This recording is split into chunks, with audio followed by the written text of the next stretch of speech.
अनंतकोटी ब्रह्मांड नायक श्री स्वामी समर्थ महाराज की जय। नमस्कार, श्री स्वामी शक्ती या चॅनलवर आपले सर्वांचे स्वागत आहे।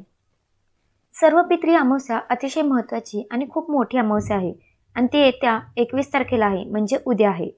आणि सर्व पितृ अमावस्या नावातच बघा याचा अर्थ आहे या दिवशी आपल्याला पितरांचा निरोप द्यायचा असतो, पितरांना निरोप द्यायचा असतो। ज्यांना या पितृपक्षात काही करणं शक्य नाही झालं त्यांनी सर्व पितृ अमावस्याला जे काही उपाय सांगणार आहे, ज्या काही सेवा सांगणार आहे त्या आवर्जून करायचे, कारण सर्व पितृ अमावस्याला आपल्याला 7 पिढ्यांचे सुद्धा पितृदोषातून मुक्तता होते। हे उपाय मुक्ती आणि त्यांच्या तृप्तीसाठी आहे। ज्या काही सेवा आहेत त्या फलित जातात आणि ते जाताना आपल्याला भरभरून आशीर्वाद देऊन जातात। आता तुम्हाला काय करायचंय, सगळ्यात आधी अमावस्या कधी लागते तर बघा, उद्या म्हणजे आज रात्री 12:16 म्हणजे आज रात्री उत्तर रात्री, म्हणजे जेव्हा आजचा दिवस संपतो तेव्हा रविवार लागतो, तेव्हा रात्री 12:16 आज अमावस्या लागणार आहे। आणि उद्या उत्तर रात्री म्हणजे उद्या जेव्हा रविवार संपतो तेव्हा 1:23 संपणार आहे। थोडक्यात काय, उद्याचा संपूर्ण दिवस हा पितृ अमावस्या आहे, म्हणजे सर्व पितृ अमावस्या आहे।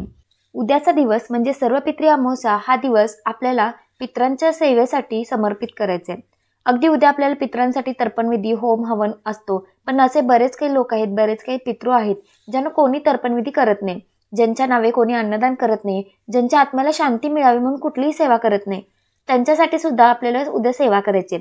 उद्या तुम्हाला काय करायचं तर अर्थात उद्या तुम्हाला दहीभात वगैरे जे आहे ते तुम्हाला ठेवायचं आहे। दही आणि भात बघा बऱ्याच घरात सर्व पितृ अमावस्येला सुद्धा सगळं काही बनवलं जातं, जो काही पितरांचा स्वयंपाक आहे त्या पद्धतीने सर्व पितृ अमावस्येला सगळं केलं जातं। तुम्हाला नाही शक्य होत तर तुम्हाला काय करायचं आहे, कमीत कमी उडदाचे वडे, गव्हाची खीर आणि कढी तुम्हाला बनवायचं आहे। तर याच्यातून अगदी तुम्ही जर खीर चपाती केली त्याचा नैवेद्य दाखवला तरी चालेल, पण शक्य होत नसेल तर फक्त दही भाताचा जरी नैवेद्य दाखवायचा आहे। भात शिजवताना बिनमिठाचा भात बनवायचा आहे। 3 ठिकाणी तुम्हाला भात ठेवायचा आहे। 3 ठिकाणी कोणाला ते पण सांगते। पहिला घास असणार आहे तो कावळ्यासाठी, दुसरा घास असणार आहे तो गायीसाठी, तिसरा घास आहे तो तुम्हाला आघारी टाकायचा आहे।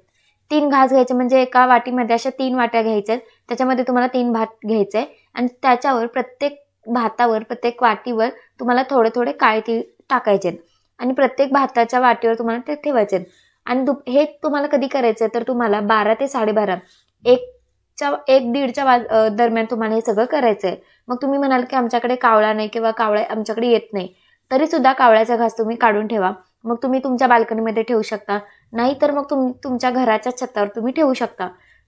जिथे पशुपक्षी बसलेले असतात अशा ठिकाणी पण तुम्ही तो घास ठेवायचा आहे। दुसरा घास हा गायीसाठी असणार आहे। मग तुम्ही म्हणाल की गायी आमच्याकडे येत नाहीत किंवा आमच्या इथे नाही आहेत, कारण शहरामध्ये बऱ्याच ठिकाणी गायी नाही आहेत, तर तो तुम्हाला गायीचा घास तो सुद्धा तुम्हाला ठेवायचा आहे। कुठला ना कुठला प्राणी येऊन, कुठला ना कुठला पक्षी येऊन तो घास तुमचा ग्रहण करणार आहे।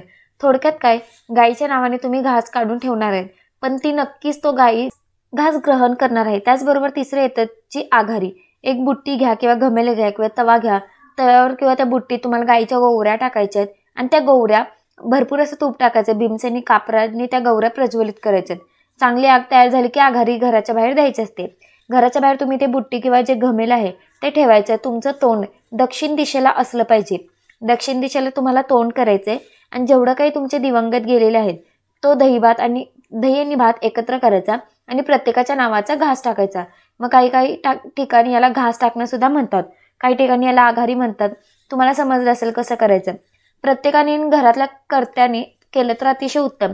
आता ज्यांचे सासू सासरे गेले आहेत त्यांच्या नवऱ्याने आघारी द्यायचे, म्हणजे नवरा काही कामानिमित्त बाहेर गेला असेल तर त्यांच्या मुलांनी आघारी दिली तरी चालते। आता सासू सासऱ्यांना आघारी देत नाही, फक्त आपण दर्शन घ्यावं या पद्धतीने तुम्हाला करायचंय। आता 1 घास घ्या, 2 घास घ्या, सगळे पितरांच्या नावाने। तुमचे सासू सासरे असतील, फक्त आई असेल, फक्त वडील असतील, एखादं जर कुमारिका गेली असेल, मुलगी गेली असेल, लग्नाच्या आधी मुलगा गेला असेल, तुमचा छोटा दीर गेला असेल, नणंदबाई गेली असेल, अगदी छोटासा जीव जरी गेला असेल गर्भावस्थेत असताना तरी सुद्धा त्याच्या नावाची आघारी आपल्याला टाकायची आहे। या पद्धतीने तुम्हाला हे कार्य करायचे आहे। हे संपूर्ण प्रज्वलित झालं की थोडा वेळ घराच्या बाहेर ठेवायचं आणि नंतर तुम्ही त्याला आपल्या बाल्कनीत ठेवू शकता। याचं कारण तुम्हाला सांगते, आपले पितर आपल्या घरात येत नाहीत, ते आपल्या उमऱ्यावर बसलेले असतात, म्हणून आघारी उमऱ्यावरच द्यायची असते। म्हणजे घराच्या बाहेर ते बसलेले असतात तिथेच तुम्हाला आघारी द्यायचे। आघारी देऊन झाल्यावर तुम्हाला काय करायचे, आघारी तुमची देऊन झाली की मग ते उचलायचं आणि मग तुम्ही बाल्कनीत ठेवू शकता। मग ते पूर्ण शांत झालं की ते पूर्ण जो काही थोडासा निर्माल्य असणार आहे तो उचलायचा आणि ते तुम्ही एखाद्या निर्माल्यात टाकून देऊ शकता. ते तुम्हाला उद्या 12, 12:30, 1, 1:30च्या दरम्यान तुम्हाला करायचं आहे. आता सर्व पितृ अमावस्येला असं म्हणतात की आपले काही पितृ आहेत ते पृथ्वी लोकातून पितृलोकात जातात आणि त्यांना निरोप देण्यासाठी तुम्हाला संध्याकाळी दीपदान करायचं आहे. दीपदान अजिबात चुकवायचं नाही. मासिक धर्म सुता विटाळ असेल तर तुम्हाला करता नाही येणार, पण जर हे नसेल तर तुम्हाला दीपदान करायचं आहे. आता ते दीपदान कसं करायचं ते पण तुम्हाला सांगते. तुम्ही कणकेचा दिवा घ्या, त्यात कणकेच्या दिव्यामध्ये मीठ टाकायचं नाही. शक्य असेल तर हळद टाका, नाही तर फक्त पीठ भिजवलं तरी चालेल. तुमचं स्वतःचं घर असेल तरी करू शकता, भाड्याचं घर असेल तरी तुम्ही करू शकता. दिवा तयार करायचा, 2 वाती मिळून 1 वात बनवायची, जी सरळ वात असते, आणि ती 2 वात मिळून 1 मोठी वात बनवायची, तिथे ठेवायची. आणि म्हणजे एक तर आधी त्याच्या दिव्याच्या खाली तुम्हाला डिश घ्यायची आहे, त्याच्यावर थोडंसं तांदूळ ठेवा आणि त्यावर तुम्हाला दिवा लावायचा आहे. त्या दिव्यावर तुम्हाला तिळीचं तेल टाकायचं आहे. तिळीचं तेल नसेल तर तुम्ही साधं घरातलं जे तेल आहे तेल लावलं तरी चालेल. त्याच्यामध्ये तुम्हाला काळं तीळ टाकायचं आहे. हे करून झाल्यावर दिवा प्रज्वलित करायचा. दिवा प्रज्वलित करून झाल्यावर त्या दिव्याची दिशा दक्षिण दिशेकडे असायचे, म्हणजे दक्षिणेकडे आपल्याला तो दिवा लावायचा आहे. दिवा घराच्या बाहेर लावायचा. आता घराच्या बाहेर कुठे, तर मी माझ्या घरातून बाहेर जाताना माझी डावी बाजू आणि माझ्या घरात प्रवेश करताना माझी उजवी बाजू, घराच्या बाहेर उंबऱ्याच्या बाहेर तुम्हाला हा दिवा लावायचा आहे. दिवा लावून झाल्यावर तुम्ही जे आसन घेता, पितरांचं आसन असतं तेच घ्यायचं आणि तुम्हाला पितृअष्टकम पठण करायचं आहे. नाहीतर ओम पितृदेवताय नमः, ओम पितृदेवताय नमः अशी प्रार्थना करायची. आणि हे करून झाल्यावर जेवढा वेळ तो दिवा तेवत राहील तेवढा वेळ तुम्हाला ठेवायचा आहे. कारण अमावस्येच्या रात्री ते पितृलोकात जातात. आता सगळ्यात आधी तर ते कुठल्या पण योनीमध्ये असेल, त्यांचा जो काही प्रवास आहे तो सुखकर व्हावा म्हणून प्रार्थना करायची असते. अगदी 15 दिवसांमध्ये आपण काही नियम अटी पाळलेले नसो तरी आपल्याकडून काहीतरी चूक होते, तर आधी माफी मागायची, नाक घासायचं, घराच्या बाहेर दक्षिण दिशेला तोंड करून नाक घासायचं, माफी मागायची की 15 दिवस जर माझ्याकडून काही चुकी झाली असेल, माझ्या कुटुंबातून काही चुकी झाली असेल, जर तुमचा मानपान करण्यासाठी कमी असेल तर नक्कीच माफी मागा आणि माझ्या कुटुंबाला माफ करा.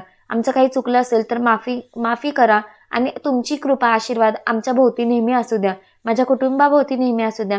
आणि मी ज्या काही नित्यनेमाने ज्या काही सेवा करते त्यातला थोडासा वाटा माझ्या पितरांच्या सेवेसाठी असणार आहे, असंही त्यांना आश्वासन द्या.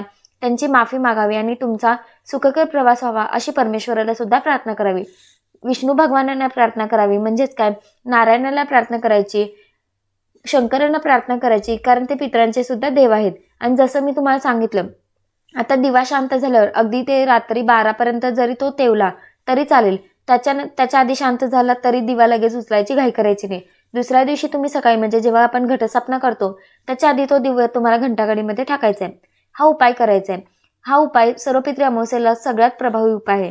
ज्यांना काही करणं शक्य झालं नाही या 15 दिवसात, त्यांनी सर्व पितृ अमावस्येला जे काही उपाय तुम्हाला सांगितले आहेत ते करण्याचा प्रयत्न करा. सर्व पितृ अमावस्येला पंचगव्याने आंघोळ करायची असते. बघा, अमावस्या म्हटले तर कधी कधी आपल्याला त्रास होतो, कधी कधी निगेटिव्हिटी येते. हे नक्कीच सर्व पितृ अमावस्येला तुम्हाला पंचगव्याने आंघोळ करायचे आहे. आता त्या संदर्भात मी इन डिटेल व्हिडिओ करेनच, पण सर्व पितृ अमावस्येला पंचमहायज्ञ करायला विसरू नका. पंचमहायज्ञ अतिशय प्रभावी सेवा आहे.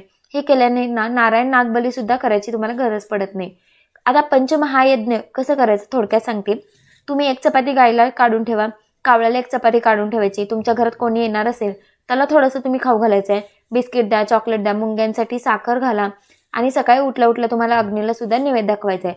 म्हणजे अग्निदेवतेला म्हणजे कसं, एक छोटासा कागद घ्या, त्याच्यावर तूप टाका, 1 थेंबर तूप टाका तरी चालेल आणि तो प्रज्वलित करायचा आहे. म्हणजेच ते अग्नीचे यज्ञ झालं.